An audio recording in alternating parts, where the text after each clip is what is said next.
Now this is a piece of material I've only just had made, which I think is really a lovely piece. For usually the children have it after they've had the cabinet and they know all the figures well. In a schoolroom, I would have each figure in a little box with the picture on the lid of the figure that's in the box. But I must get some more boxes, but coming in the plane I couldn't bring all those boxes, and I have mine in envelopes. But they're much nicer when they're in boxes. You have all the straight-sided figures that you find in the cabinet. That's all the regular straight-sided figures, cut out in plastic in at least 2 colors. And the figures all have at least one side in common. So if you have a triangle, one of the sides is the same length as one side in all the other figures. Now your box would have a picture of the figure. You will see on the top of the box. Oh. Who knows that one? It's one of the ones I gave you the definition this morning. And don't tell me it's an Indian arrowhead.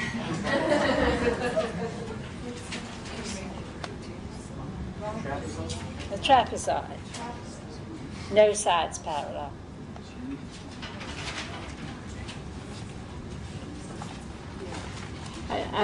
We have, don't need to have all the polygons. I have the pentagon, the hexagon, the octagon, and the dodecan, D-O-D-E. That's a 12-sided one.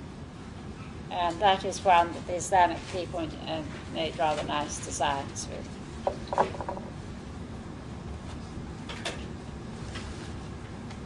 Now, you would take one a box to the child's table. A square would be a good one to begin with, or the equilateral triangle. See? Square, I think, probably the best. So cut up these squares in 2 colors. And the child you're going to show the child how to tessellate. Do you know that word?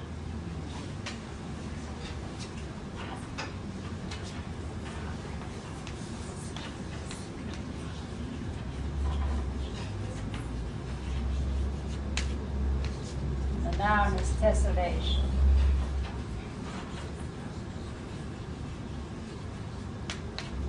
It means to cover an area without leaving gaps and without overlapping. You see, this floor is tessellated. It's covered with squares. There are no gaps between them and they don't overlap.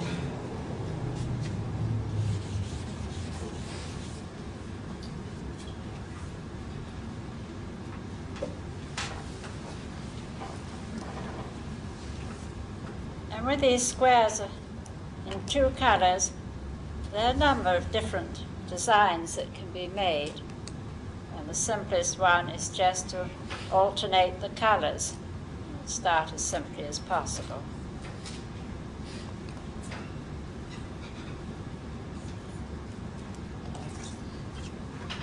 Once your child understands what to do, see, you can go on covering as large an area as is possible with the number of squares he has.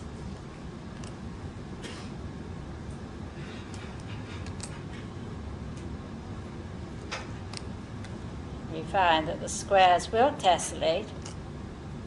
What is more, any side of any square will match the side of any other side of any other square.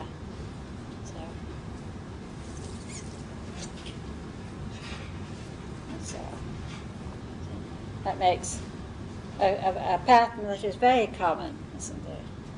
But there are many other patterns he can work out with squares as well.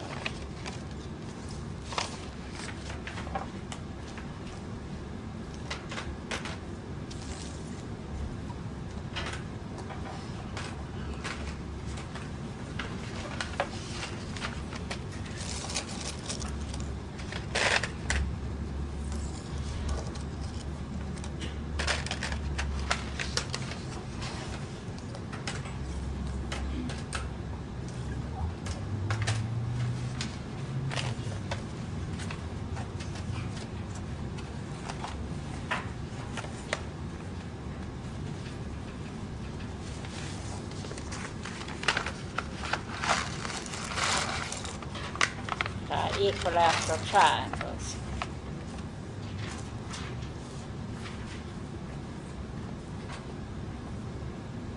And before I can match these, I have to rotate this one.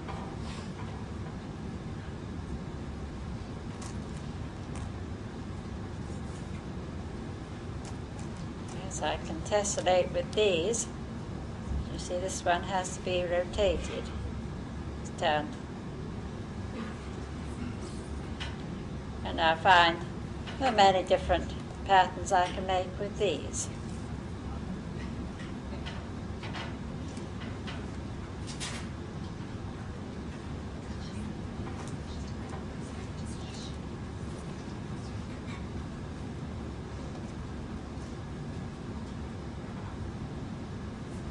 Again, I can go on.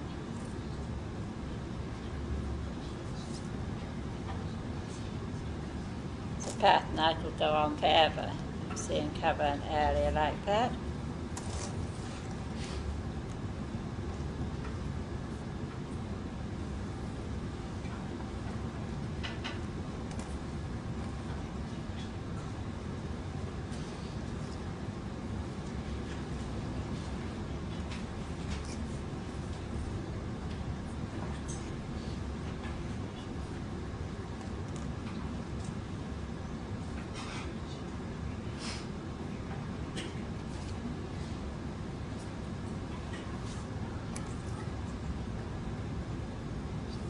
Be a variation. I can do it as a long line or cover a large area, which I like.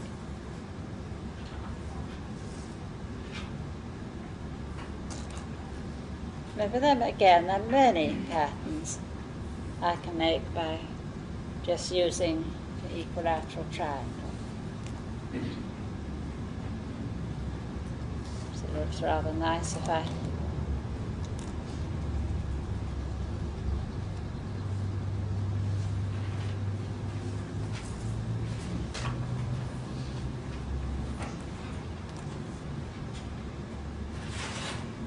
there, my pattern fills the rhombus, doesn't it?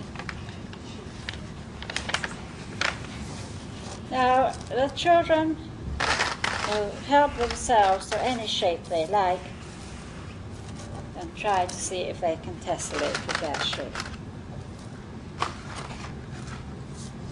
How many shapes do you have? How many did you have made? We have each of these regular straight-sided figures. And how many little pieces? Oh, they vary a little bit, one to my slot. There are more of the equilateral triangles and squares than there are of the dodecans.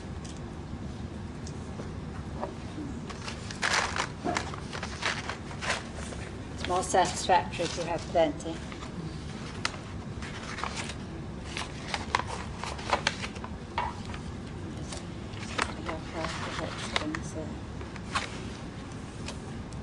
Where my other hexagons are, there should be no. But we find that the hexagon will tessellate. It's one of the ones which again is very commonly used in tiling. It's makes one of the prettiest patchwork quilts, doesn't it? So the hexagon will tessellate the octagon.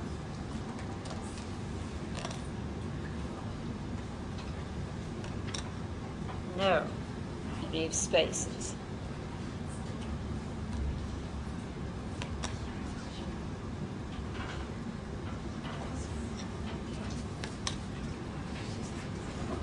No. But a child tessellating with the octagons like that nearly always sees for himself that the space left is a square. And so most children, without consulting you, go and find the squares.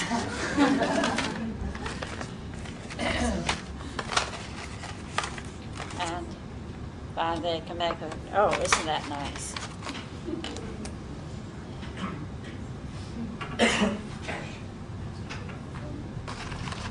Yes, the octagons and squares. I can combine shapes to make a tessellation.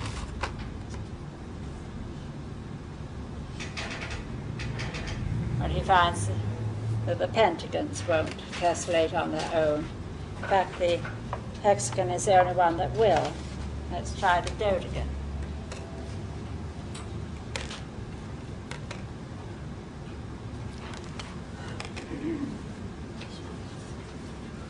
Oh, you get an equilateral triangle.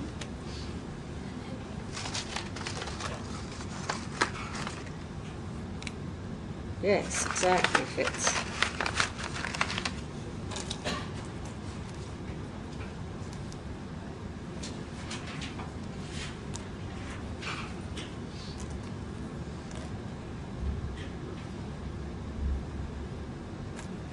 That's rather nice, isn't it? I think it might look nice if I continued and put them all the way around the edge. Oh, that's really good. So,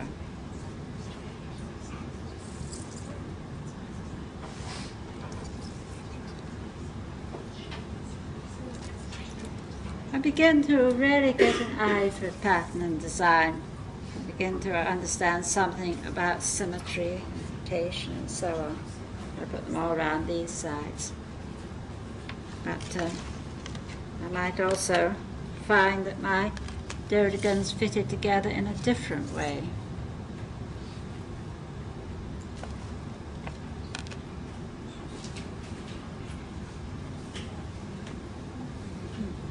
They do, but you see, I don't have a shape like that, do I? Like a four-pointed star.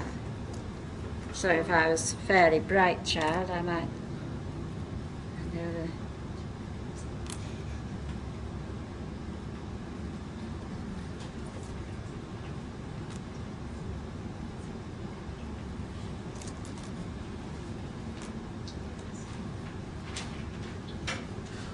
oh yes, now if I have us one of those squares.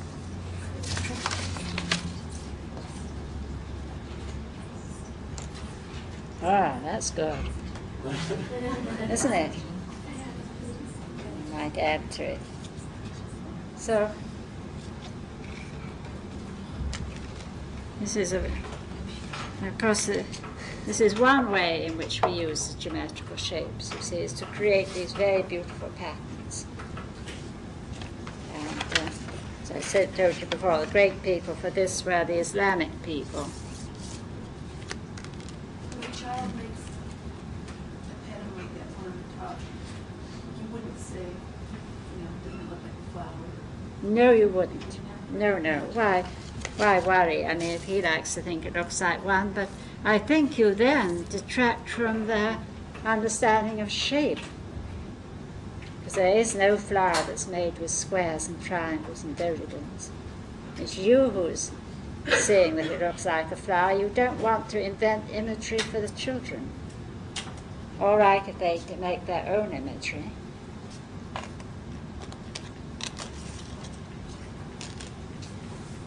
And once you begin that sort of, it's a kind of fantasy. Once you begin doing that, then they don't notice the geometry. It's very confusing. Yes, you're leading them off into something else. I think that's where the grown-ups make a big mistake. Seems logical to say that, though. Yes, but you don't have to put your vision onto them. Let them. What you are wanting them to do is find out, understand a great deal of geometry from this. And pattern has got a geometrical, regular pattern always has a geometrical basis. We use the word tessellation, then. Of course we do. You would say you've made a tessellation. Any new words that you can give them, well, more the better. Because they are adding words to their vocabulary very easily at this stage. Do you have circles? No, straight-sided figures. You see, you can't tessellate with a curved figure, can you? Right, I was wondering how that would work. That's why I did say the straight-sided figures out of the cabinet. Did you choose those colors for any particular reason? No, I didn't. I chose other colours, and they made them in the other colours first. And then the second batch, without asking me, they made these colours, which I don't like as much. So I have to put up with them. What colors were yours? When they make another lot, I'll change it again. What colors did you choose? The first ones were made in blue and white. But I would like more than a number of figures. I'd like the set really to be about twice the number for the Dodecan and the others. And I'd rather like them in 3 colours. What size did you designate size? Hey, don't worry about size. Just all you need to know is that they all have one side in common. You see, so that you can combine them all. They have at least one side. When you get to the other triangles, you see, an isosceles triangle would have 2 sides like this. The scalene would only have one side. And here is our famous trapezoid. And you can see if you can tessellate with that.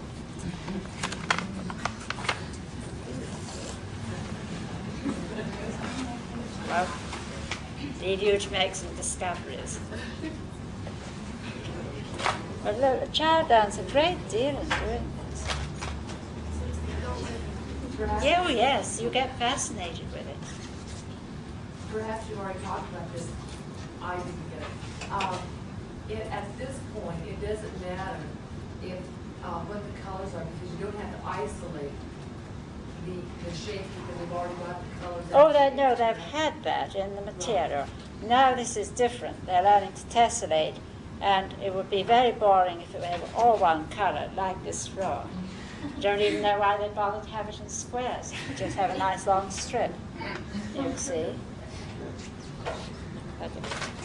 But when you come to creating designs, you do need the different colours. Do they have to know the name of the shape before they look at them? You don't have to, but they would, I think, before they came to this, know the names of the shapes in the cabinet. And you would, if they didn't recognize this, you would show them why it was a trapezoid, and you could give the name Dodecan. I mean, we are always wanting to add language as much as we can, you see. So we take every opportunity to. If younger children who had gone through the cabinet material wanted to do it, would you let them? I don't think one would stop them, you know. And very often they try and they play about with it and they find they're not very successful, they're not mature enough, and then they leave it. But they might find that they can manage the triangles and squares, so no harm done. So.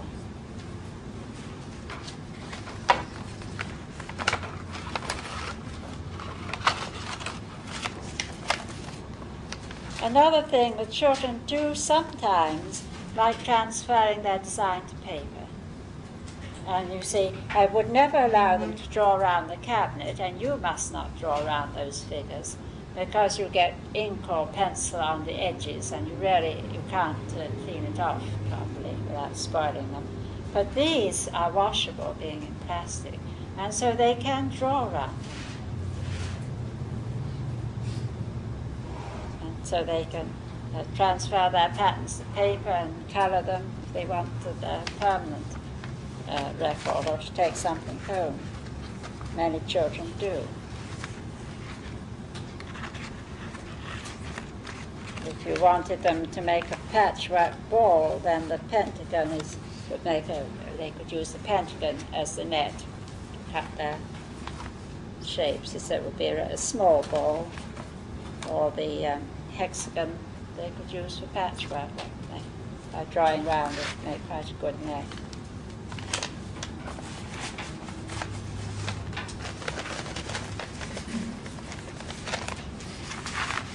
Some of them, I had a little girl who just enjoyed drawing round them and writing the name under each of them. know, that children think of things themselves to do. But they all get fascinated with the pattern.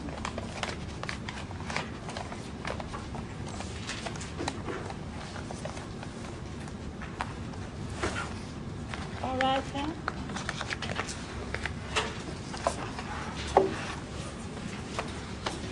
So you understand something of the progression we get.